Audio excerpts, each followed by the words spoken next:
السلام عليكم ورحمة الله تعالى وبركاته. بسم الله العظيم القدرة والشان، شديد البطش والبرهان، حافظ الدين والقرآن، ما شاء الله كان وما لم يشأ لم يكن، لا حول ولا قوة إلا بالله العلي العظيم. الحمد لله نحمده ونستعينه ونستغفره ونؤمن به ونتوكل عليه، ونعوذ بالله من شرور أنفسنا ومن سيئات أعمالنا. من يهده الله فلا مضل له ومن يضلل فلا هادي له، ونشهد أن لا إله إلا الله وحده لا شريك له، ونشهد أن سيدنا ونبينا ومولانا محمدا عبده ورسوله، أرسله بالحق بشيرا ونذيرا وداعيا إلى الله بإذنه وسراجا منيرا. أما بعد، فقد قال الله تعالى في القرآن العظيم والفرقان المجيد: فأعوذ بالله من الشيطان الرجيم بفضل بسم الله الرحمن الرحيم. ومن يشاقق الرسول من بعد ما تبين له الهدى ويتبع غير سبيل المؤمنين نوله ما تولى ونصله جهنم وساءت مصيرا. وقال نبينا صلى الله عليه وسلم: عليكم بسنتي وسنة الخلفاء الراشدين المهديين، تمسكوا بها وعضوا عليها بالنواجذ. صدق الله وصدق رسول الله صلى الله عليه وسلم. புவிவாழ்வு புனிதம் பெற புருக்கானை புவிக்கழித்த பேருபகாரி அல்லாஹுவுக்கு அனைத்து புகழும் உரித்தாகட்டுமாக. யாரை படைக்காவிட்டால் வையகத்தையே நான் படைத்திருக்க மாட்டேன் என்று இறைவன் பறைசாட்டினானோ, அப்படிப்பட்ட நாயகத் திருமேனி ஸல்லல்லாஹு அலைஹி வஸல்லம் அன்னவர்கள் மீதும், அன்னவர்களின் வாழ்க்கை நெறிகளை தங்களுடைய வாழ்க்கையில் கடுகளவும் பிசகாது பின்பற்றி ஒழுகிய அருமை சஹாபாக்கள் மீதும், தாபிஈன்கள், தபஅ தாபிஈன்கள், இமாம்கள், அவுலியாக்கள், சுஹதாக்கள், நாதாக்கள், நல்லவர்கள், நம்மவர்கள், குறிப்பாக புனிதம் நிறைந்த இந்த ஜுமாவுடைய மஜ்லிஸிலே அமர்ந்திருக்கும் நம் அனைவர்கள் மீதும் அல்லாஹு தஆலாவின் சாந்தியும் சமாதானமும் என்றென்றும் நின்று நிலவட்டுமாகுக. இறைவனின் இறையில்லமாம் திரு கஅபா ஷரீஃபையும், இறை தூதுவரின் பூங்காவனம் ரௌலா ஷரீஃபையும், புனிதம் நிறைந்த பைத்துல் முகத்தஸையும் திரும்ப திரும்ப குடும்பத்தோடு சந்திக்கக்கூடிய நசீபை வல்ல ரஹ்மான் நம் அனைவர்களுக்கும் தந்து அருள் புரிவானாக. புனிதமான இந்த ஜுமாவினுடைய மஜ்லிஸிலே நாம் எல்லாம் இப்படி ஒன்று கூடி அமர்ந்திருக்கிறோமோ, இதுபோன்று நாளை சுவனத்தில் நபிகள் நாயகம் ஸல்லல்லாஹு அலைஹி வஸல்லம் அன்னவர்களோடு ஒன்று கூடி அமரக்கூடிய பாக்கியத்தை வல்ல ரஹ்மான் நம் அனைவர்களுக்கும் தந்து அருள் புரிவானாக.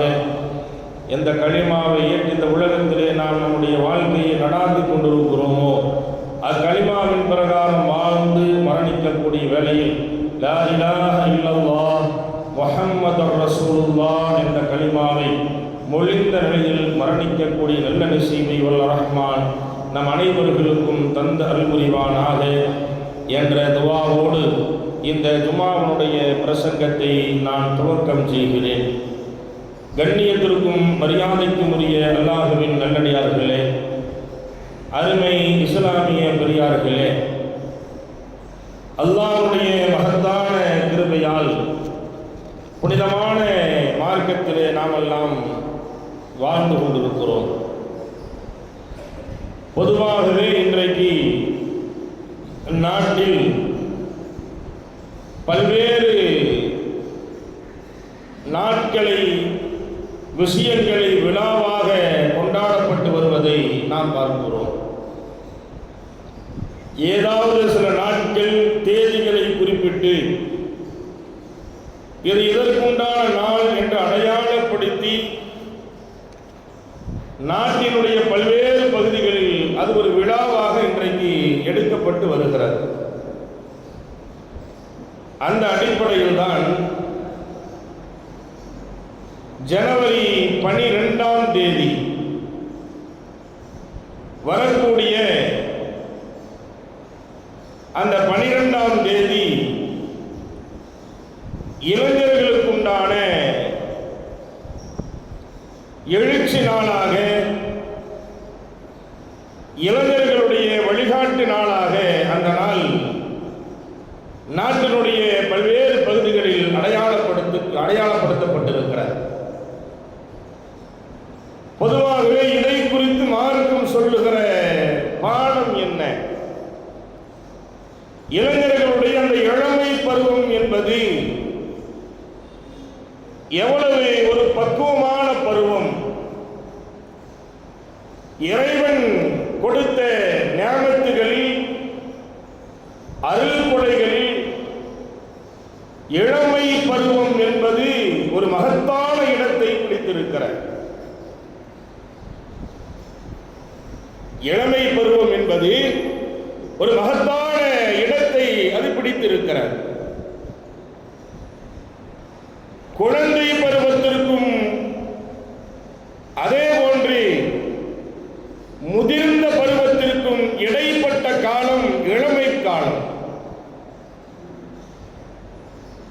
இரண்டு பலவீனங்களுக்கு நடுவில் அல்லாஹ் ஒரு பலத்தை ஏற்படுத்தி இருக்கிறார்.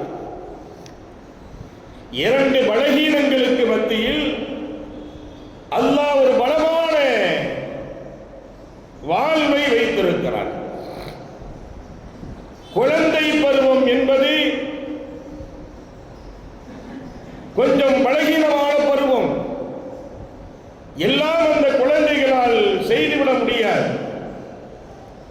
அதே நிலைதான் வயோதிக பருவம் என்பது, முதிர்ந்த பருவம் என்பது, அதுவும் எல்லா காரியங்களையும் துடிப்போடு செய்துவிட முடியாது. இந்த இரண்டுக்கும் மத்தியில் நடுவில் வைத்திருக்கிற ஒரு காலம்தான், ஒரு பருவம் தான் இளமை பருவம். அந்த இளமை பருவத்திற்கு ஈடு என்பது இல்லை. நினைப்பதை அவன் சாதிப்பான், நினைப்பதை அவனால் செய்ய முடியும், எதுவும் சாத்தியப்படும் என்று சொல்லுகிற ஒரு சூழல் அந்த இளமை பருவத்திற்கு இருக்கிறது. அதனால் தான் அல்லாஹ் குர்ஆனிலே சொல்லுவான், சும்ம ஜஅல மின் பஅதி குவ்வத்தின் ضعفًا وشيبًا. அதாவது நிறையும் பலகீனத்தையும் அந்த இரண்டுக்கும் மத்தியில் அல்லாஹ் என்ன செய்திருக்கிறான்? இந்த இளமை பருவத்தை வைத்திருக்கிறான், பலமான பருவத்தை வைத்திருக்கிறோம், சக்தி வாய்ந்த பருவத்தை வைத்திருக்கிறோம் என்று அல்லாஹ் சொல்லுகிறான். நிறை என்பது வயோதிகத்தை காட்டுகிறது, பலகீனம் என்பது குழந்தை பருவத்தை காட்டுகிறது. இரண்டுக்கும் மத்தியில் இருக்கிற பருவம் இளமை பருவம், அது சக்தி வாய்ந்தது என்று அல்லாஹ் சொல்லுகிறான். கண்ணியத்திற்குரிய பெருமக்களே, அதனால்தான் சுவனத்திற்கு செல்லக்கூடிய மக்கள் எத்தனை ஆண்டு காலங்கள் இந்த உலகத்தை வாழ்ந்து மரணித்தாலும் கூட அவர்கள் சுவனத்தில் இளமை பருவத்தில் இருப்பார்கள். காரணம், அந்த இளமை பருவத்தில் துள்ளி குதித்து சுவனத்தில் இருப்பதை அனுபவிக்க வேண்டும் என்பதற்காக வேண்டி அல்லாஹ் அப்படி ஒரு நிலையை அல்லாஹ் ஏற்படுத்தி இருக்கிறான் சொர்க்கத்தில். கண்ணியத்திற்குரிய பெருமக்களே, எனவேதான் இளமை பருவம் என்பது இறைவனால் தரப்பட்டிருக்கிற அருள் கொடைகளில் ஒரு மகத்தானது. நாம் பார்க்கிறோம், நபிகள் நாயகம் ஸல்லல்லாஹு அலைஹி வஸல்லம் அவர்கள் சொல்லுவார்கள், அதனால தான் அந்த இளமை பருவம் என்பது எவ்வளவு மகத்துவமிக்கதோ அவ்வளவு ஆபத்தும் நிறைந்ததாக இருக்கிறது. எனவே அந்த இளமை பருவத்திலே உங்களை நீங்கள் இபாதத்துகளை கொண்டு நீங்கள் அலங்கரித்துக் கொள்ளுங்கள், இபாதத்துகளை கொண்டு உங்களுடைய அந்த இளமை பருவத்தை நீங்கள் பயன்படுத்திக் கொள்ளுங்கள் என்று மார்க்கம் சொல்லுவதை பார்க்கலாம். ஹஜ்ரத் பெருமானார் ஸல்லல்லாஹு அலைஹி வஸல்லம் அவர்கள் சொல்லுவார்கள், மறுமையிலே சில விஷயங்களை குறித்து அல்லாஹ் கேள்வி கேட்பான். அந்த கேள்விக்கு பதில் சொல்லாத வரை அந்த இடத்திலிருந்து இவன் அவனுடைய பாதத்தை ஒரு அடியும் கூட எடுத்து வைக்க முடியாது. அதிலே முதலாவது என்ன? உலக வாழ்க்கையிலே, உலகத்திலே நீ வாழ்ந்தாய், அந்த வாழ்க்கையை நீ எப்படி கழிச்ச? உலகம் உன்னுடைய கரத்திற்கு நான் தந்தேன், உலகத்திலே நீ வாழ்ந்து கொண்டிருந்தாய், அந்த வாழ்க்கையை நீ எப்படி அமைத்துக் கொண்டாய்? அல்லாஹ் கேட்பான். இரண்டாவது இறைவன் கேட்கிற அந்த வார்த்தை, உனக்கு உன்னதமான வாலிப பருவத்தை உனக்கு நான் வழங்கினேன், உன்னதமான வாலிப பருவத்தை, இளமை பருவத்தை உனக்கு நான் வழங்கினேன், அது எப்படி நீ கழித்தாய்? எந்த அடிப்படையில் அந்த இளமை பருவத்தை நீ பயன்படுத்தினாய்? அதே போன்று செல்வம் உனக்கு எப்படி வந்தது, அதை எப்படி நீ செலவழித்தாய்? அதே போன்று உனக்கு அறிவு வழங்கப்பட்டிருந்தது, அறிவு கொடுக்கப்பட்டது, அதை எப்படி நீ இந்த உலகத்திலே பயன்படுத்திக் கொண்டாய், கழித்தாய்? ஆக இந்த 4 காரியங்களுக்கும் அல்லாஹ்விடத்திலே பதில் சொல்லாமல் அவனுடைய பாதத்தை அல்லாஹ்வுடைய சன்னிதானத்திலிருந்து அவன் நகர்த்த முடியாது. அதிலே இரண்டாவதாக நபிகள் நாயகம் ஸல்லல்லாஹு அலைஹி வஸல்லம் அவர்கள் சொல்லுகிற செய்தி, இளமை பருவத்தை குறித்து அல்லாஹ் கேட்பான். அந்த வயதை மட்டுமே தனியாக அல்லாஹ் கேட்கிறான். குழந்தை பருவம் இருந்தது, முதியோருடைய பருவம் இருந்தது, எல்லாரும் அனுபவித்தோம். ஆனால் அந்த வயதை மட்டுமே அல்லாஹ் விசேஷமாக எடுத்து விசாரிக்கிறார் என்று சொன்னால், அந்த நேரத்தில் அமல் செய்தால் அந்த அமல் அல்லாஹ்விடத்திலே உன்னதமானது. அந்த பருவத்தில் தவறு செய்தால் அது மிகப்பெரிய ஆபத்தை ஏற்படுத்தக்கூடியது. அப்படிப்பட்ட ஒரு வித்தியாசமான ஒரு வயதுதான் அந்த இளமை வயது என்பது. எனவேதான் அதில் நீங்கள் உங்களுடைய வாழ்வை கவனத்தோடு நீங்கள் நகர்த்த வேண்டும் என்பதை மார்க்கம் நமக்கு வலியுறுத்துகிறது. பாசத்திற்குரிய பெருமக்களை நாம் பார்க்கிறோம். அதாவது மறுமையினுடைய அந்த வேளையிலே, நிழலில்லாத அந்த காலகட்டத்தில் மனிதனுக்கு தலைக்கு ஒரு ஜானுக்கு மேல் சூரியன் உதித்துக் கொண்டிருக்கிற அந்த வேளையில், அவ்வளவு கொடுமையான காலகட்டத்திலும் கூட சிலர்களுக்கு அல்லாஹ் அந்த நேரத்தில் அவர்கள் இருக்கிற பகுதியிலே நிழலை ஏற்படுத்துவான். அப்படி 7 நபர்களுக்கு நபிகள் நாயகம் ஸல்லல்லாஹு அலைஹி வஸல்லம் சொன்னார்கள். 7 நபர்கள் அந்த இக்கட்டான நேரத்திலும் கூட அவர்களுக்கு அல்லாஹ் நிழலை ஏற்படுத்துவான் என்று பெருமானார் ஸல்லல்லாஹு அலைஹி வஸல்லம் சொன்னார்கள். அந்த 7 பேர்களுடைய பட்டியலில் நாயகம் ஸல்லல்லாஹு அலைஹி வஸல்லம் சொல்லுகிறார்கள், அதாவது வணக்க வழிபாட்டில் ஈடுபட்ட இளைஞன், இளம் வயதில அல்லாஹ்வுடைய நெருக்கத்தை ஏற்படுத்திக் கொள்வதற்காக வேண்டி இபாதத்துகளில் ஈர்ப்பை ஏற்படுத்திக் கொண்டானே, பள்ளியில் தொடர்பை ஏற்படுத்திக் கொண்டானே, அல்லாஹ் என்று சொல்லுகிற அந்த நிலை, அந்த வார்த்தை அவனுடைய உள்ளத்தை நடுக்க செய்தது. அப்படிப்பட்ட இளைஞனுக்கு நாளை மறுமையில யாருக்கும் நிழல் தரப்படாத அந்த நேரத்தில் 7 பேர்களுக்கு நிழல் கொடுக்கப்படும். அதில் இவனும் ஒருவன் என்று சொன்னார்கள் நபிகள் நாயகம் ஸல்லல்லாஹு அலைஹி வஸல்லம். பாசத்திற்குரிய பெருமக்களை நாம் எண்ணி பார்க்கிறோம். ஆக இளமை பருவம் என்பது சாமானியமான ஒரு பருவம் அல்ல. ஹஜ்ரத் உமர் இப்னு கத்தாப் ரலியல்லாஹு தஆலா அன்ஹுடைய வரலாற்றிலே எழுதப்படுகிறது, ஒவ்வொரு மணித்துளியும் கடந்து செல்லுகிற பொழுது இன்றைக்கு 1 மணி நேரத்தை நான் இழந்து விட்டேன், இன்றைக்கு 1 நிமிடத்தை நான் இழந்து விட்டேன், இன்றைக்கு 1 நாளை நான் இழந்து விட்டேன், இன்றைக்கு இருக்கிற இபாதத்துகளை நான் இழந்து விட்டேன் என்று சொல்லி ஒவ்வொரு நாளும் சொல்லுகிற வளமையை பெற்றிருந்தார்கள் ஹஜ்ரத் உமர் இப்னு கத்தாப் ரலியல்லாஹு தஆலா. ஆக அந்த வயது கிடைப்பது என்பது, நேரம் கிடைப்பது என்பது அது சாமானியமானதல்ல. அது கடந்து விட்டால் கடந்ததுதான். அதை திருப்பி நம்மால் எடுக்க முடியாது. திருப்பி அதை நாம் எடுக்க வேண்டும் என்று சொன்னால் அது நிச்சயமாக முடியாது. வயது அதிகமாகிவிட்டது, 60க்கு மேல் தாண்டி விட்டது, தொழுவதற்கு முடியவில்லை, கவலைப்படுகிறோம், சஞ்சலப்படுகிறோம். நான் அதே நேரத்தில் இளமை பருவத்தை கடந்துதான் நாம் வந்தோம். இளமை பருவத்தை கடந்துதான் நாம் வந்தோம். ஆனால் கிடைக்கப்பட்ட அந்த இளமை பருவத்தை நாம் இழந்திருக்கிறோமே என்று சொல்லுகிற அந்த எண்ணம் எப்பொழுது வரும் என்று சொன்னால், வயது அதிகமாகிற பொழுது உள்ளத்தில் அது உறுத்தி கொண்டே இருக்கும்.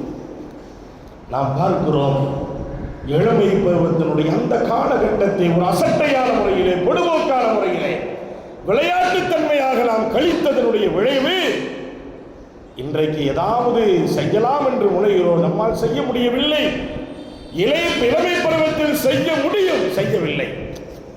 வயோதிகம் வருகிற பொழுது செய்யலாம் என்று முயற்சிக்கிறோம், முடிவதில்லை. உடல் இடம் கொடுக்கவில்லை, ஆரோக்கியம் இடம் கொடுக்கவில்லை. கண்ணியத்திற்குரிய பெருமக்களை, எனவேதான் இளம் வயது என்பது இறைவனால் தரப்பட்டிருக்கிற பெரும் பாக்கியம். இறைவனால் தரப்பட்டிருக்கிற பெரும் பாக்கியம். அந்த நேரத்தில் நம்மால் முடிந்த எல்லா இபாதத்துகளையும் நாம் செய்து கொள்ள வேண்டும். நபிகள் நாயகம் ஸல்லல்லாஹு அலைஹி வஸல்லம் அவர்களுக்கு அல்லாஹ் நபி பட்டத்தை 40 வயது தான் கொடுத்தான். இளமையினுடைய மூர்க்கத்தனமான ஒரு வயது. அந்த பருவத்தில் தான் நபி பட்டத்தை அல்லாஹ் வழங்கினான். நபிமார்களுடைய வரலாறுகளை நீங்கள் புரட்டி பாருங்கள். அந்த இளம் வயதில் அவர்கள் எடுத்து வைத்த ஏகத்துவத்தினுடைய அந்த எழுச்சி என்பது சாமானியமானதல்ல. பல மக்களை இஸ்லாத்தின் பக்கம் கொண்டு சேர்த்தியதற்குண்டான காரணம் அந்த இளமை பருவத்தில் அவருக்கு இருந்த அந்த துடிப்புகள். துடிப்போடு எதிரிகளை எதிர்கொண்டார்கள், துடிப்போடு எதிரிகளை எதிர்கொண்டார்கள், வெற்றி வாகை சூடினார்கள், மக்களுடைய உள்ளங்களில் ஈவானை கொண்டு போய் சேர்த்தினார்கள். பாசத்திற்குரிய பெருமக்களை, எனவேதான் இளமை வயது என்பது ஒரு சாமானியமான வயதல்ல. நாம் பார்க்கிறோம், நபிகள் நாயகம் ஸல்லல்லாஹு அலைஹி வஸல்லம் அவர்கள் சொன்னார்கள், 5 விஷயங்களுக்கு முன்னால் 5 விஷயங்களை உங்களுடைய வாழ்க்கையில் நீங்கள் கடைபிடியுங்கள். அதில் ஒன்று என்ன தெரியுமா? முதுமைக்கு முன்னால் இளமை. ஸல்லல்லாஹு அலைஹி வஸல்லம் சொன்னார், முதுமை வருவதற்கு முன்னால் இளமை உனக்கு தரப்பட்டிருக்கிறது. எனவே அந்த இளமையை முறையாக நீ பயன்படுத்திக் கொள். அந்த இளமையை தப்பான வழிக்கு நீ கொண்டு சென்று விடாதே. அந்த இளமையை ஹராமான வழிக்கு நீ கொண்டு சென்று விடாதே. அந்த இளமை காலத்தை அல்லாஹ்வுக்காக நீ செலவழித்துக் கொள். நபிகள் நாயகம் ஸல்லல்லாஹு அலைஹி வஸல்லம் அவர்கள் சொல்லுவார்கள், இந்த இளமை பருவத்தை அல்லாஹ்வுக்காக நீ செலவழித்துக் கொள்.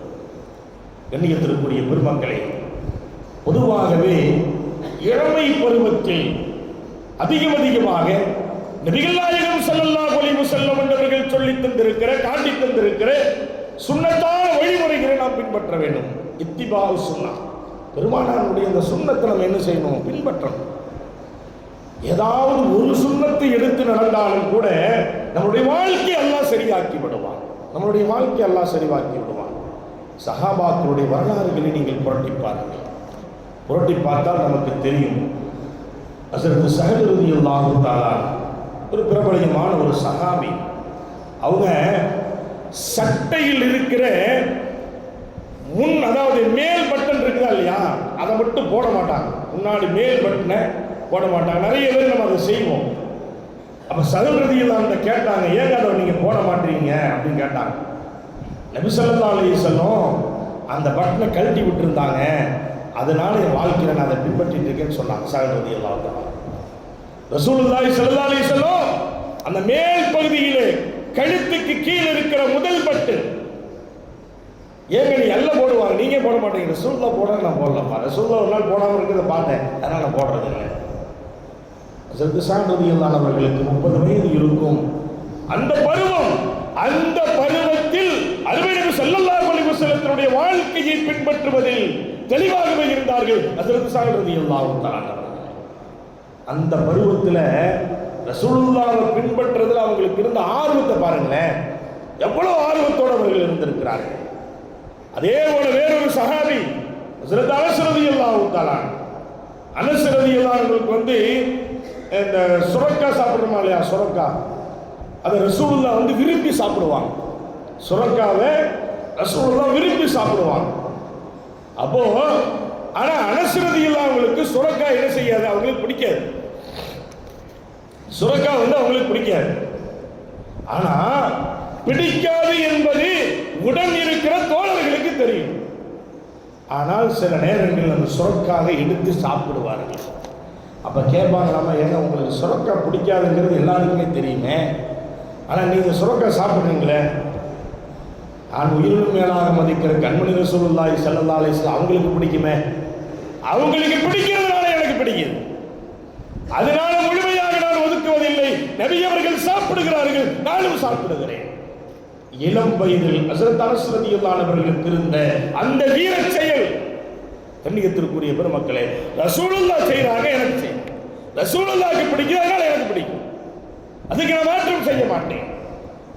இளம் வயதில் நபி அவர்களுடைய சுன்னத்தை பின்பற்றக்கூடிய விஷயத்தில் எவ்வளவு தெளிவாக இருந்திருக்கிறார்கள் சஹாபா பெருமக்கள். இளம் வயதில் இபாதத்துகள் ஈடுபாடு என்பது அது உண்மையிலேயே ஒரு மிகப்பெரிய ஒரு நஃப்ஸின் மீது போராட வேண்டியதுதான், போராட்டம் தான். அது ஷைத்தானுக்கு எதிராக போராட வேண்டும். ஏதாவது ஒரு வகையில் ஷைத்தான் கெடுத்து போடுவான், ஏதாவது ஒரு வகையில் என்ன செஞ்சிருவான், ஷைத்தான் கெடுத்துருவான். அதுக்கு சீக்கிரமாக இடம் கொடுக்கிற வயது தான் இளமை வயது. இளைஞர் என்று சொல்லுகிற அந்த பருவம் என்பது வெகு சீக்கிரமாக ஈமானை, அதாவது ஈமானுக்கு வேட்டு வைத்துவிடும். அப்படிப்பட்ட ஒரு பருவம். சஹாபாக்கள் அதற்கெல்லாம் நமக்கு வழிகாட்டி இருக்கிறார்கள். ரசூலுல்லாஹ்வை பின்பற்றக்கூடிய விஷயத்தில் அந்த தோழர்கள் இருந்த அந்த வேகத்தை பாருங்கள். இளம் வயதிலும் கூட நபி அவர்கள் காட்டிய வழி நபி அவர்களுக்கு பிடிக்கும், எனவே நாங்கள் எங்களுக்கும் பிடிக்கும். நபி அவர்களுக்கு பிடிக்காது, எங்களுக்கும் பிடிக்காது. நபி அவர்கள் சென்றால் நாங்கள் செல்வோம், நபி அவர்கள் செல்லவில்லையா நாங்கள் செல்ல மாட்டோம். கண்ணியத்திற்குரிய பெருமக்களை, எவ்வளவு பிடிப்பு அந்த தோழர்களுக்கு அந்த இளமை காலத்தில் இருந்திருக்கிறது. ஹஸரத் அபூ மஹ்தூரா ரலியல்லாஹு தஆலா ரசூலுல்லாஹி ஸல்லல்லாஹு அலைஹி வஸல்லம் பொதுவாக ஹிப்பி வச்சிருப்பாங்க. அவங்க இந்த முடி இருக்கா இல்லையா, ஹிப்பி ரசூலுல்லாஹ் வச்சிருப்பாங்க. அது சுன்னத்தான ஒரு வழிமுறை. அதாவது இன்னைக்கு வைக்கிறது இல்லை, இன்னைக்கு வைக்கிற அந்த மாடல் இல்லை. இன்னைக்கு இங்கே மட்டுமே தொங்குவோம். இங்கிருந்து இந்த முன்முடி இருக்கா இல்லையா, இது வளர்ந்து அப்படியே என்ன செய்யணும், கீழே கிருதா போன்ற என்ன செய்யணும், கிருதா வைப்பாங்க. அதுல ரசூலுல்லாஹ் என்ன செய்வாங்கன்னா, ரசூலுல்லாஹ்க்கு ஒரு வழமை இருந்துச்சு. நடுவில் என்ன செஞ்சிருப்பாங்க, அந்த கோடு போடுறோமா இல்லையா, வாங்க சொல்றோமா இல்லையா, அது வச்சிருப்பாங்க. ரசூலுல்லாஹ்க்கு நடுவில் அந்த அடையாளம் தெரியும். அதை ரசூல் அப்படியே பிரிச்சு விட்டுருப்பாங்க. இதை பார்த்துட்டு அபூ மஹ்தூரா ரலியல்லாஹு அவங்களுக்கு முடி கொஞ்சம் அடர்த்தியான முடி. அவங்களுக்கு எப்படி சீவனாலும் முடி நடுவில் அந்த கோடு வரமாட்டேங்குது. ரசூலுல்லாஹ்க்கு இருக்குது, நமக்கு வரமாட்டேங்குது, என்ன செய்யறது? ரசூலுல்லாஹ்க்கு இருக்குது, பார்க்கறதுக்கு அவ்வளோ அற்புதமா இருக்குது ரசூலுல்லாஹ் பார்க்கும் போது, ஆனால் நமக்கு வரமாட்டேங்குது, என்ன செய்யறதுன்னு சொல்லிட்டு பார்க்குறவரை பார்த்துட்டு என்ன செஞ்சாங்கன்னா, ஒரு கம்பி எடுத்து சூடு வச்சு நடுவில் அந்த பகுதியில் அப்படியே என்ன செஞ்சாங்க, கோடு போட்டு விட்டாங்க. அப்படியே கோடு போட்டு விட்டாங்க. செய்யலாமா செய்யக்கூடாதா என்பது வேறு விஷயம். நபி அவர்கள் விட்டிருக்கிறார்கள், அதே நிலை நேரு வாங்கி எனக்கு வர வேண்டும், அப்படி செய்தார்கள். அபூ மஹ்தூரா ரலியல்லாஹு அன்ஹு வயது 30க்குள்ளதான் இருக்கும், இளம் வயது. இளம் வயதில் சஹாபாக்கள் நபி அவர்களை பின்பற்றிய அந்த வேகத்தை நாம் பார்க்கிறோம். இன்னைக்கு அந்த முடி வைக்கிறது எப்படி இருக்கு நமக்கு தெரியும். இன்னைக்கு சினிமா நடிகை வச்சா நம்ம வைப்போம். இன்னைக்கு நிறைய பேர்கள் அப்படி இருக்கிறாங்க. அல்லாஹ் பாதுகாக்க வேண்டும். அல்லாஹ்வுக்காக வேண்டி, அல்லாஹ்வுடைய தூதருக்காக வேண்டி அவர்கள் வைத்ததை போன்று, அவர்கள் காட்டியதை போன்று, அவர்கள் அனுமதித்ததை போன்று வைப்பதை விட்டுவிட்டு எவனா ஒரு பராந்த சினிமா நடிகை எவனா ஒருத்தர் எதையாவது காட்டிட்டான், இவன் அந்த மாதிரியே வருவான். நிறைய பேர்த்த பார்க்குறோம், முடி எல்லாம் தூக்கிட்டு எல்லாம் எண்ணத்தை எல்லாமோ கஷாயத்தை எல்லாம் போட்டு தேய்ச்சி அதில் பின்ன வேறு போட்டு வச்சுருக்காங்க. பெண்கள் போடுவாங்க இல்லையா, அந்த கம்பி வலையை, அந்த கம்பி வலையை வேறு போட்டு வச்சுக்கிறது. எவ்வளோ பெரிய ஹராமான வேலை, தப்பான வேலை தெரியுமா அது? நம்ம யோசனை செய்ய சில பசங்க அந்த மாதிரி முடி விட்டுட்டு பள்ளிவாசலுக்கு வர்றாங்க. வந்தா சுஜூதுக்கு போனோம், அதெல்லாம் முன்னாடி வந்துடுது, முசல்லா வச்ச மாதிரி மட்டை கீழே வந்துடும். அது மேலேயும் சுஜூது செய்கிறது. சுஜூது கூடாது. நிறைய தவறுகள் நடைபெறுகிறது. பாசத்திற்குரிய பெருமக்களே, இளம் வயதில் அந்த சஹாபாக்கள் நபி அவர்களை பின்பற்றுவதில் எவ்வளவு வேகமாக இருந்திருக்கிறார்கள், எவ்வளவு ஆர்வமாக இருந்திருக்கிறார்கள். ஆனால் இன்றைக்கு எதோ வழிமுறைகளை இன்றைக்கு நாம் கடைபிடித்து வந்து கொண்டிருக்கிறோம். ஆடை கலாச்சாரங்கள் எவ்வளவு சீரழிவுகள், நிறைய விஷயங்கள் இன்றைக்கு மாற்றப்பட்டிருப்பதை பார்க்கிறோம். கண்ணியத்திற்குரிய பெருமக்களே, அதாவது ரோமானியர்களோடு யுத்தம் செய்ய வேண்டிய ஒரு சூழல் சஹாபாக்களுக்கு ஏற்படுகிறது. அந்த ரோமானியர்களை எதிர்க்கக்கூடிய விஷயத்தில் காலித் இப்னு வலீத் ரலியல்லாஹு தஆலா அன்ஹு தலைமை ஏற்று அந்த யுத்தத்தை நடத்தினார்கள். முஸ்லிம்கள் 3000 பேர்கள் இருந்தார்கள். நமக்கு எதிரானவர்கள் 1,00,000க்கும் மேற்பட்டவர்கள் இருந்தார்கள். கடுமையான யுத்தம் நடைபெறுகிறது. எல்லாமே நினைச்சாங்க அந்த யுத்தம் பல நாட்கள் நடக்கும் நினைச்சாங்க. ஏன்னா லட்சக்கணக்கான பேர் அவர்கள் இருக்கிறார்கள். பல நாட்கள் அந்த யுத்தம் நடைபெறும் என்று எண்ணினார்கள். ஒரே நாள் அந்த யுத்தம் முடிஞ்சிருச்சு. 3000 சஹாபாக்களுடைய கடுமையான தாக்குதல், வீரமிக்க அந்த போர் 1,00,000 பேரையும் சிதறடிக்க செய்தது. ஓடி ஒளிந்தார்கள். கடைசியில் ரோமானியர் தோல்வியை தழுவிக்கொண்டு ரோமானிய பேரரசுக்கு முன்னால் போய் அவனுடைய தளபதி போய் நிற்கிறான், தலை குனிந்து நிற்கிறான். ஏப்பா, நீங்க 1,00,000 பேர் இருந்தீங்களே, அவங்க 3000 பேர் தானே இருந்தாங்க, எப்படி அவங்க ஜெயிச்சாங்க? உங்களிடத்தில் லட்சம் ஆயுதங்கள் இருக்குது, அவங்கள்ட்ட ஆயுத பலமே இல்லையே, எப்படி அவர்கள் வெற்றி பெற்றார்கள்? இத்தனை பேர்கள் இருந்து, இவ்வளவு பொருளாதாரம் இருந்து, எல்லாம் நீங்கள் வைத்திருந்து, எல்லா வளர்ச்சியும் பெற்றிருந்து, அவர்கள் உங்களை சிதறடிக்க வைத்திருக்கிறார்களே, ஓடி ஒளிந்திருக்கிறீர்களே, ஏன் என்று கேட்கிற பொழுது அவரால் பதில் சொல்ல முடியல. ஏன் தோல்வி அடைஞ்சு பதில் சொல்ல முடியல. அப்போ அந்த ரோமானிய மன்னருக்கு, பொதுவாகவே மன்னர்களுக்கு விசிறியை வைத்து வீசிக் கொண்டிருப்பார்கள். அருகாமல் இருக்கக்கூடிய யாராவது ஒரு பணியாளர்கள் வீசிக் கொண்டிருப்பார்கள். அதில் ஒரு வயதான ஆளு அரசருக்கு வீசிட்டு இருக்கிறார். அந்த வயோதிகர் சொன்னாராமா, அவர் பதில் சொல்ல மாட்டாரு, அதுக்கு நான் பதில் சொல்லவான்னு கேட்டார். ஏன் இவர்கள் தோல்வி அடைந்தார்கள்? ஏன் இவர்கள் ஓடி வந்தார்கள்? ஏன் அவர்கள் குறைவான நபர்களாக இருந்தாலும் கூட ஏன் அவர்கள் வெற்றி பெற்றார்கள்? சொல்லுவா காரணம், நான் சொல்றேன், எனக்கு அனுமதி கொடுங்க. கேட்டோன்னே மன்னர் அனுமதி கொடுக்கிறார், சொல்லுங்க அப்படின்னு சொல்லி. முதல் காரணம், அவர்கள் இளமையிலே அதிகமான தோழர்கள் இளமை உள்ளவர்களாக இருந்தார்கள். இரண்டாவது காரணம் என்ன தெரியுமா? அவர்கள் போதைக்கு அடிமை அல்ல. அவர்கள் போதை இருக்கக்கூடிய பகுதிக்கு அவர்கள் செல்ல மாட்டார்கள். இவர்கள் அப்படி இல்லை, போதைக்கு எப்பொழுதுமே அடிமையானவர்கள். முஹம்மது அவர்களை எப்படி வார்த்தெடுத்திருக்கிறார். அவ்வளவு இளமை பருவத்தில், ஆபத்தான பருவத்தில் இருந்தும் கூட போதையின் பக்கம் செல்லாதவர்கள். அதே போன்று மனம் போன போக்கிலே கண்ட பெண்களோடு சுத்தக்கூடிய தன்மையிலே இவர்கள் இருக்கிறார்கள். அவர்கள் இல்லை, தூய்மையானவர்கள். அந்நிய பெண்களை பார்க்க மாட்டார்கள். இவ்வளவு தெளிவு அவர்களுக்கு இருந்தது. எனவே அவர்கள் வெற்றி பெற்றார்கள், இவர்கள் தோல்வி அடைந்தார்கள் என்று ரோமானிய மன்னருக்கு விசிறித்துக் கொண்டிருக்கிற வயது முதிர்ந்த நிறைப்படித்த ஒருவர் விளக்கம் தருகிறார் என்று சொன்னால், சஹாபாக்களை நாயகம் ஸல்லல்லாஹு அலைஹி வஸல்லம் அவர்கள் எப்படி வார்த்தெடுத்திருக்கிறார்கள். அந்த உம்மத்தில் இருக்கிற நாம் கண்ட சினிமா நடிகர்களுக்காக வேண்டி, சினிமா நடிகர்களுக்காக வேண்டி, அவர்கள் காட்டுகிற அனாச்சார போக்குகளுக்காக வேண்டி நாம் நம்முடைய வாழ்க்கையும் நம்முடைய இளமைகளையும் நாம் அனுபவித்துக் கொண்டிருக்கிறோம், செலவழித்துக் கொண்டிருக்கிறோம் என்று சொன்னால் எவ்வளவு பெரிய ஆபத்தான சூழ்நிலையை பார்த்து நாம் போய்க் கொண்டிருக்கிறோம் என்பதை நாம் கவனத்தில் கொள்ள வேண்டும். கண்ணியத்திற்குரிய பெருமக்களே, எத்தனை வரலாறுகள். நபிகள் நாயகம் ஸல்லல்லாஹு அலைஹி வஸல்லம் அவர்கள் அந்த சஹாபாக்களை இளமை பருவத்தில் எப்படி உருவாக்கி இருக்கிறார்கள். ஒரு சஹாபி நபி அவர்களுக்கு, அதாவது செய்தி தொடர்பாளராக இருக்கிறார். இளம் வயது, ரொம்ப சின்ன வயசு அவங்களுக்கு.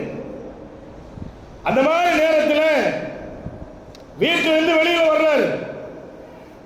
வெளியில் வருகிற பொழுது நாம் கவனத்தில் கொள்ள வேண்டிய வரலாறு, வழியிலே வருகிறார். ஏதோ யதார்த்தமாக வீதியில் நடந்து செல்லுகிற பொழுது ஒரு பெண் குளித்துக் கொண்டிருக்கிற காட்சி அவருடைய கண்ணுக்கு பட்டு விடுகிறது. பயந்து விட்டார். வேண்டுமென்று பார்க்கவில்லை, யதார்த்தமாக கண்டிக்கப்படுகிறது. பயந்து விட்டார். பாவத்தை மன்னிக்க வேண்டும், அல்லாஹ் என்னுடைய பாவத்தை மன்னிக்க வேண்டும் என்று சொல்லி தலைதெறிக்க ஓடுகிறார். ஒரு மலை குன்றின் மீது ஏறுகிறார். மலை பல நாட்கள் இந்த மலையில் இருந்து அவர் இறங்கவில்லை. கதறுகிறார், கத்துகிறார், இறைவாயுடைய பாவத்தை மன்னித்து விடு, இறைவாயுடைய பாவத்தை மன்னித்து விடு. கேட்டுக்கொண்டே இருக்கிறார். அழுகிறார், கதறுகிறார், துடிக்கிறார். 40 நாட்கள் கழித்து ஹஜ்ரத் ஜிப்ரீல் அலைஹிஸ்ஸலாத்து வஸ்ஸலாம் அவர்கள் பெருமானார் ஸல்லல்லாஹு அலைஹி வஸல்லம் வருவாங்க. ரசூலுல்லாஹி ஸல்லல்லாஹு அலைஹி வஸல்லம் வருவாங்க. வந்து சொல்லுவாங்க ரசூலுல்லாஹ்ட்ட வந்து, இந்த மாதிரி இந்த மனிதர் வந்து என்ன செஞ்சிட்டு இருக்காரு, ரொம்ப அவருடைய பாவத்தை மன்னிக்கணும் சொல்லி ரொம்ப பதறிட்டு இருக்காரு, கதறிட்டு இருக்கிறாரு. அவரை கூட்டு வர சொல்லிடுங்க அப்படின்னு சொன்ன உடனே நபிகள் நாயகம் ஸல்லல்லாஹு அலைஹி வஸல்லம் ஹஜ்ரத் உமர் இப்னு கத்தாப் ரலியல்லாஹு அன்ஹு, ஹஜ்ரத் சல்மான் ரலியல்லாஹு அன்ஹு 2 சஹாபாக்கள் அனுப்பிச்சு வைப்பாங்க. அவர் எங்க இருக்கிறார் கண்டுபிடிச்சு கூட்டிட்டு வாங்கப்பா அப்படின்னு கூட்டிட்டு வர சொல்லுவாங்க. இவங்க எல்லா பக்கம் தேடுவாங்க. கடைசியில் ஒரு மலை அடிவாரத்துக்கு போற நேரத்தில் ஒரு ஆட்டு இடையின் ஆடு வைத்துக் கொண்டிருப்பார். அவங்கள்ட்ட அடையாளத்தை சொல்லி கேட்பாங்க, இந்த மாதிரி ஒருத்தர் வந்தாரா, இந்த பகுதிக்கு வந்தாரா? ஆமாங்க, அவர் திடீர்னு வர்றாரு, கீழே திடீர்னு மேலே போயிடுறாங்க, இங்கேதான் இருக்கிறார் அவரு அப்படின்னு சொன்ன உடனே மேலே போய் பார்த்தா பரதேசியினுடைய கோலத்திலே அந்த மனிதர் காட்சி அளிக்கிறார், அந்த தோழர் காட்சி அளிக்கிறார். உமர் அவர்கள் கையை பிடிக்கிறார். அன்பு தோழரே, அருமையான ஸல்லல்லாஹு அலைஹி வஸல்லம் அவர்கள் உங்களை அழைத்து வர சொன்னார்கள் என்று சொல்லுகிற பொழுது, ஏன் உமரை என்னை தேடி வந்தீர்கள், என்ன விஷயம்? ஜிப்ரீல் அலைஹிஸ்ஸலாம் வந்து சொன்னது அவங்களுக்கு தெரியாது. ஏன் தேடி வந்தீங்க, என்ன விஷயம் சொல்லுங்க. நான் தப்பு செஞ்சேன், அது உங்களுக்கு தெரிஞ்சிருச்சா? அதே நிலையிலேயே அவர் இருக்கிறார். நான் தப்பு செஞ்சுட்டேன், அது தெரிஞ்சோ தெரியாமலோ தவறு செய்து விட்டேன், அது உங்களுக்கு தெரியுமா? நீ என்ன செஞ்சேன்னா எனக்கு தெரியாதாப்பா, நீ எதுக்கு இங்க இருக்கிறேன்னு எனக்கு தெரியாது. ரசூல் தான் அவனை கூட்டு வர சொன்னாங்க, வா வர்றேன். ரசூல் தான் முன்னால் நிக்கிறதுக்கு எனக்கு ரொம்ப வருத்தமா இருக்கு. அவர் வேணும்னு செய்யல, தெரியாமல் கண்டிக்கப்பட்டது. அப்ப நான் அவன் செய்யறேன். ரசூலுல்லாஹ் தொழுகு வச்சுட்டு இருப்பாங்களா இல்லையா, அந்த நேரத்தில் நான் வந்து பின்னாடி நின்னுக்கிறேன். ரசூலுல்லாஹ்வுக்கு நேருக்கு நேர் நிக்கிறதுக்கு நான் தகுதி இழந்தவனா இருக்கிறேன்னு சொல்றேன். ஆசத்திற்குரிய பெருமக்களை, 30 வயதுக்குள் நிறைந்த ஒரு இளைஞர் சஹாபா தோழர். அதே போல ரசூலுல்லாஹ் கூட்டுறாங்க. ரசூலுல்லாஹ் தொழுகு வச்சுட்டு இருக்காங்க, பின்னாடி இருக்கிறாங்க. நபி ஸல்லல்லாஹு அலைஹி வஸல்லம் தொழுகை எல்லாம் முடிக்கிறாங்க. அந்த தோழரை கூப்பிடுறாங்க. தோழரை கூட்டு என்ன ரசூலுல்லாஹ் செய்வாங்கன்னா, அவங்க தலையை அப்படியே ரசூலுல்லாஹ்வுடைய மடியில் என்ன செய்வாங்க, அவங்க அப்படியே மயக்கம் ஏற்படும். ரசூலுல்லாஹ் பார்த்தோன்னா மயங்கிடுவாங்க. அவங்க பாருங்க, பாவம் தெரிஞ்சு செய்யல, தெரியாம கண்ணில் பட்ட பாவம், அதற்கு பாவ மன்னிப்பு கிடைக்க வேண்டும் என்பதற்காக மயங்கி விட்டார். ரசூலுல்லாஹ் அப்படியே தன்னுடைய மடியில படுக்க வைப்பாங்க. அந்த நேரத்திலேயே அப்படியே அண்ணாந்து பார்க்கிற பொழுது அவருடைய ரூஹு பிரிந்து விடும். கடைசியில அவர்களை குளிப்பாட்டி தஃபன் செய்வார்கள், அடக்கம் செய்து விடுவார்கள். நபிகள் நாயகம் ஸல்லல்லாஹு அலைஹி வஸல்லம் சொல்லுவாங்க, சஹாபாக்கிட்ட லட்சம் மலக்குகள் அவருடைய ஜனாசாவிலே கலந்து கொண்டார்கள் என்று சொன்னார்கள். கண்மணி ரசூலுல்லாஹி ஸல்லல்லாஹு அலைஹி வஸல்லம். பாசத்திற்குரிய பெருமக்களை, இளம் வயதாக இருந்தும் கூட அவருடைய ஈமானை அவர்கள் எப்படி பாதுகாத்திருக்கிறார்கள், எந்த அளவுக்கு பாதுகாத்திருக்கிறார்கள். இளைஞர்களுடைய தினங்கள் கொண்டாடப்படுகிறார்கள். நமக்கெல்லாம் தெரியும், ஜனவரி 12 வந்துருச்சு. இனி எல்லா பகுதிகளிலும் அரசாங்க கட்டடங்கள் என்ன செய்வாங்க, இளைஞர்களுடைய பயிற்சி முகாம் நடத்துவாங்க, அந்த முகாம் இந்த முகாம் எல்லாம் நடத்துவாங்க. அது மட்டும் தான் நடக்கும், வேற ஒன்றுமே இருக்காது. எல்லாம் நேர் மாற்றமாக தான் இருக்கும். அந்த இளைஞர்களுடைய விழாலேயே மது சப்ளை நடந்தாலும் ஆச்சரியப்படுறது இல்லை, எல்லாமே நடக்கும். அப்போ எதுக்கு இதை உங்களுக்கு நான் ஞாபகப்படுத்துகிறேன் என்று சொன்னால், இளைஞர்களுடைய சூழல் என்பது எதிர்காலம் மிகப்பெரிய ஒரு மோசமான ஒரு நிலையை சந்தித்துக் கொண்டிருக்கிறது. அல்லாஹ் அதை பாதுகாக்க வேண்டும். பாசத்திற்குரிய பெருமக்களை, அதிகமான இளைஞர்கள் மதுவுக்கு மாதுவுக்கு அடிமையாக இருக்கிறார்கள். யாரோ எவரோ இருந்தால் பிரச்சனை இல்லை, இஸ்லாமிய பெயர் வைத்துக் கொண்டு போவதுதான் மிகப்பெரிய ஒரு வருத்தமான செய்தி. அது நமக்கு கேவலம் அல்ல, இந்த மார்க்கத்திற்கு கேவலம். அல்லாஹ் நம்மை பாதுகாப்பானாக. அதே போன்றுதான் இன்றைக்கு காதல் என்ற நிலையிலே இளம் பெண்களும் சரி, இளம் ஆண்களும் சரி, ஆபத்தான நிலையை நோக்கி போய் கொண்டிருக்கிறார்கள், தப்பான நிலையை நோக்கி போய் கொண்டிருக்கிறார்கள், பெற்றோர்களை மீறி சென்று கொண்டிருக்கிறார்கள், சமூகத்திற்கு எதிரான காரியத்தை செய்து கொண்டிருக்கிறார்கள். ஹராம் தலைவிரித்து ஆடிக்கொண்டிருக்கிறார். அல்லாஹ்வுடைய அரிசி நடுங்கக்கூடிய காரியங்கள் எல்லாம் இன்றைக்கு நடைபெற்றுக் கொண்டிருக்கிறார். எனவே நம்முடைய இளமையை அது போன்ற ஒரு நிலைக்கு நாம் கொண்டு சென்று விடக்கூடாது. பாசத்திற்குரிய பெருமக்களை, அதே போன்றுதான் பெரியவர்களை மதிக்கக்கூடிய நிலை என்பது இன்றைக்கு குறைந்து கொண்டே வருகிறது. பெரியவர்களுக்கு உண்டான மரியாதை என்பது இன்றைக்கு இல்லை. அவர்களுக்கு கொடுக்க வேண்டிய கண்ணியங்கள் இன்றைக்கு கொடுக்கப்படுவதில்லை. அவர்கள் உதாசீனப்படுத்தப்பட்டு கொண்டிருக்கிறார்கள். பெரியவர் ஆட்சி உபதேசம் செய்கிறார், கேட்கலாம் என்று இல்லை. அவன் கிடக்கிறான் கிழமை. யார வெளியாப்பாவை சொல்றது? அவன் கிடக்கிறான் கிழமை. அவனுக்கு ஒரு வேலை குழப்பில்ல. நாகரிகம் தெரியாதவனா இருக்கான் இருக்கு. நாகரிகம் தெரியும். அந்த ரூஹ அல்லாஹ் பெருவர்களை பிடிச்சி இழுப்பானா இல்லையா? அப்ப தெரியும். அல்லாஹ் பாதுகாப்பானாக. இளமையினுடைய காலகட்டங்கள் இன்றைக்கு எதை நோக்கி போய் கொண்டிருக்கிறது? சினிமா மோகம் என்பது ஒரு காலத்தில் சினிமா தியேட்டருக்கு போறதெல்லாம் நம்ம என்ன செஞ்சுட்டு இருந்தோம்? தப்புன்னு சொல்லிட்டு இருந்த காலங்கள் போனது. ஜுமாக்கள் இமாம்கள் சொல்லுவார்கள், இன்னைக்கு கையிலேயே வந்துருச்சு. இன்னைக்கு கையிலேயே உட்காந்து பார்த்துட்டு இருக்கோம். அதுக்கு இடம் பொருள் எல்லாம் இல்லை. நம்ம பள்ளிவாசலுக்கு வெளியில் போனீங்கன்னா பாருங்க, ஒரு 10 மணிக்கு மேலே நம்ம பள்ளிவாசலுடைய படிக்கட்டு சுபஹானல்லாஹ் லைனாக உட்காந்துருப்பாங்கன்னு சொல்ல முடியாது. ஒன்று ஒரு செல்லை வச்சு 9 பசங்க உட்காந்து 9 பேர் உள்ள விட்டு தலை விட்டுருக்கலாம்.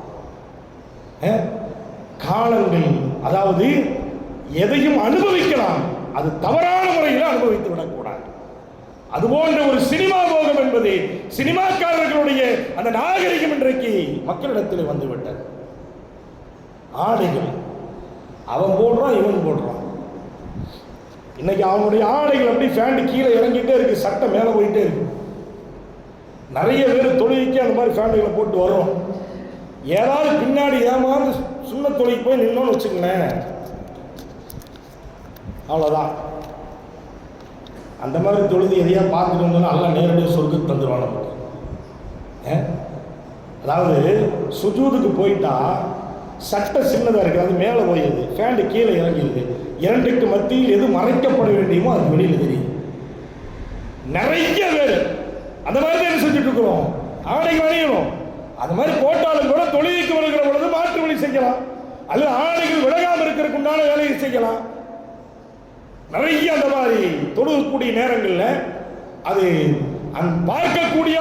பார்க்கக்கூடாத பகுதி வெளியேறக்கூடிய ஒரு சூழல் பார்க்கிறோம் சொன்னால் அது தவிர்க்கப்பட வேண்டும். இதெல்லாம் யாருடைய கலாச்சாரங்கள், யாருடைய ஆடை கலாச்சாரங்கள்? கண்ணியத்திற்குரிய பெருமக்களே, மோசமான ஒரு நிலையில் இன்றைக்கு சமூகம் போய் கொண்டிருக்கிறது. அல்லாஹ் நம்மை பாதுகாக்க வேண்டும். எனவேதான் சினிமாக்காரர்கள் காட்டுகிற ஆடைகளையும் அவர்கள் காட்டுகிற கலாச்சாரங்களை ஒரு காலம் நாம் பின்பற்றக்கூடாது. நிச்சயமாக சொர்க்கம் தடை செய்யப்பட்டுவிடும். நம்முடைய காரியங்கள் அத்தனையும் அல்லாஹ் தோல்வி அடைய செய்து விடுவான். அல்லாஹ் அது போன்ற நிலையிலிருந்து நம்மை பாதுகாப்பானாக. அதே போன்று சினிமா நடிகர்கள் காட்டுகிறதை போன்று நம்முடைய அதாவது முடிய அழகை நாம் அது போன்று உடைத்துக் கொடுக்கிறோம். சென்ற வாரம் கூட உங்களுக்கு நான் அதை ஞாபகப்படுத்தினேன். நிச்சயமாக தயவு செய்து அது போன்ற நிலைக்கு இளைஞர்கள் சென்று விடாதீர்கள். அந்த நேரத்தில் மரணம் நம்மை தொட்டு விட்டால் நாம் யோசனை செய்ய வேண்டும். அந்த நேரத்தில் மரணம் அடைந்து விட்டால் நம்முடைய நிலை என்ன என்பதை நாம் யோசனை செய்து கொள்ள வேண்டும். பாசத்திற்குரிய பெருமக்களே, அதே போன்று இன்றைக்கு நிறைய பார்க்கிறோம். இந்த ஆடைகள் இன்றைக்கு ஃபேண்ட் நம்ம போடுறோம் இல்லையா, டைட்டாக போடுறோம். சிறுநீர் கழிக்க போனாலும் கூட சரியான முறையில் உட்கார்ந்து கழிக்க முடியாது, இருக்கா இல்லையா? நிறைய பேர்கள் நின்று தான் சிறுநீர் கழிக்கிறாங்க. நிறைய பேர் நின்றுட்டே தண்ணியை ஊற்றுறாங்க. நல்லா தெரிஞ்சுக்கங்க, இது எவ்வளோ பெரிய ஆபத்தில். இது வந்து சொல்றது விளையாட்டு மாதிரி தெரியும். அஜித் பாத்ரூம் போகிறது சொல்கிறார், சூப்பர் பயான் இன்னைக்கு. அது அல்ல, எவ்வளோ ஆபத்து அது நடக்குதுன்னு பாருங்க. சிறுநீர் கழிக்க போகிறோம், நின்றுட்டு தண்ணி ஊற்றுறோம். அந்த தண்ணி எங்கே படும்? கீழே படும். எங்கே சிறுநீர் கழித்தோமோ அதில் படுது. அதில் பட்டு எங்கே தெரிக்கும்? ஆடைகளில் தெரிக்கும். அதோட உதவி செஞ்சுட்டு வந்தீங்கன்னா எப்படி தொழுவு கூடும்? நிச்சயமாக தொழுவு கூடாது. சிலர்களை பார்த்து நானே சொல்லி இருக்கிறேன், நீங்க வெளியில சிறுநீர் கழிக்காதீங்க, பாத்ரூம் இருக்கு உள்ள வைக்க, பாத்ரூம் இருக்கு உள்ள வைக்கீங்க. சில ஆளுங்க என்ன பண்றாங்கன்னா இங்கேயே பப்ளிக்கே வெளியவே என்ன செஞ்சிடறது, ஆடையை முழுமையை அப்படியே என்ன செஞ்சு கீழே கலட்டிட்டு அப்படியே உட்காந்துடுறோம். போறவங்க பொதுவாகவே நம்முடைய மான உறுப்புகளை பார்ப்பதும் கூட நமக்கு மறதி ஏற்படுத்தும் சொல்லி அதிகம் இருக்குது. நம்முடைய மான உறுப்பு இருக்கா இல்லையா, அதை அடிக்கடி பார்ப்பதும் கூட நமக்கு மறதி ஏற்படுத்தும் இருக்குது. நம்ம உள்ள போகும்போது 4 இருக்குது, 4 பேர் 4 பக்கம் உட்காந்துருந்தா என்ன ஆகும்? அப்ப அந்த மாதிரி ஒரு நிலை நமக்கு வந்துச்சுன்னா எங்க போகணும்? பாத்ரூம் இருக்குது, அதுக்குள்ள போய் ராகத்தா ஆடைகள் கட்டி நல்ல விதமாக இருந்து சுத்தமான முறையில் இருந்து நல்ல முறையில் சரியத்தினுடைய அடிப்படையில் இருந்துட்டு வெளியில் வரலாமே. ஆக அதனால என்ன கேட்டீங்கன்னா, நாம் செய்த உதவு கூடாமல் போயிடும், நாம் தொழுகை கூடாமல் போயிடும், நாம் ஓடுனா அதுக்கு பாவத்தை சம்பாதிக்க வேண்டியது வந்துடும். ஒரு சின்ன காரியம் எவ்வளவு பெரிய விபத்தை நமக்கு தருகிறது, ஆபத்தை தருகிறது. எனவே இதெல்லாம் நாம் கவனத்தில் கொண்டு பாசத்திற்குரிய இளைய சமுதாயமே, நிறைய இளைஞர்கள் நம்முடைய பள்ளிகளில் நீங்கள் இருக்கிறீர்கள், தயவு கூர்ந்து உங்களால் இந்த தீனுக்கு கண்ணியம் கிடைக்க வேண்டும், உங்களால் இந்த மார்க்கம் தலை நிமிர்ந்து நிற்க வேண்டும், உங்களால் நபிகள் நாயகம் ஸல்லல்லாஹு அலைஹி வஸல்லம் அவர்கள் தலை நிமிர்ந்து காட்டிய இந்த இஸ்லாம் மற்றவர்களுக்கு மத்தியிலே தலை நிமிர்ந்து இருக்க வேண்டும் என்று சொன்னால் அது உங்களுடைய கரத்தில் தான் இருக்கிறது, இளைஞர்களுடைய கரத்தில் தான் இருக்கிறது. அதை நம்மால் இந்த மார்க்கத்திற்கு கண்ணியம் கிடைத்து விட்டால் நிச்சயமாக எந்த வகையான சிரமம் இல்லாமல் சொர்க்கத்திற்கு நாம் சென்று விடலாம்.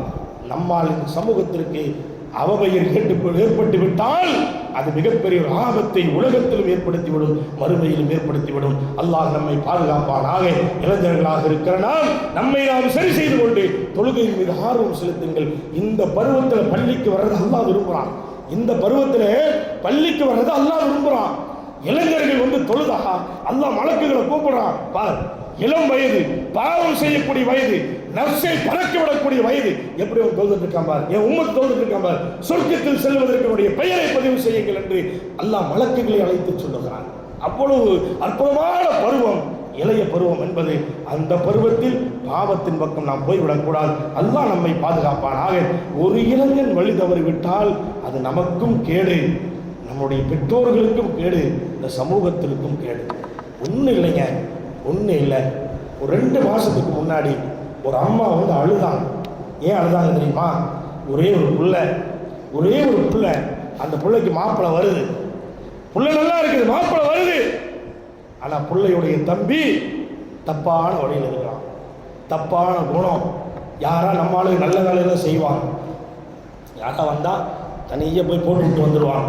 அதே மாதிரி போய் சொல்லிக் கொடுத்து எந்த மாப்பிள்ளையெல்லாம் அந்த பிள்ளையை பார்க்க வர்றாங்களோ பார்க்குறவங்ககிட்டலாம் அவன் தம்பி அந்த மாதிரி ஆள், அந்த தம்பி அந்த மாதிரி ஆள் அப்படின்னு சொல்லி விட்றாங்க.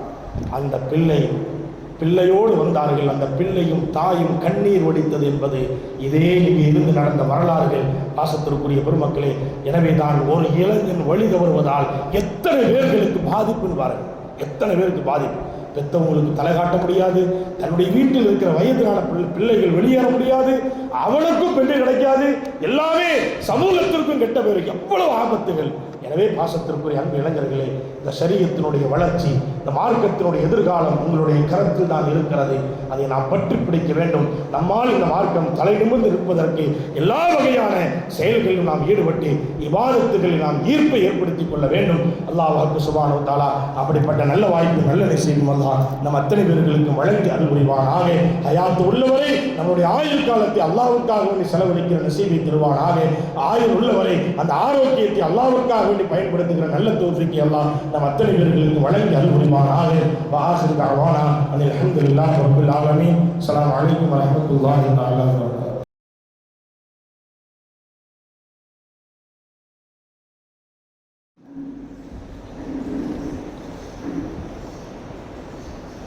السلام عليكم ورحمة الله تعالى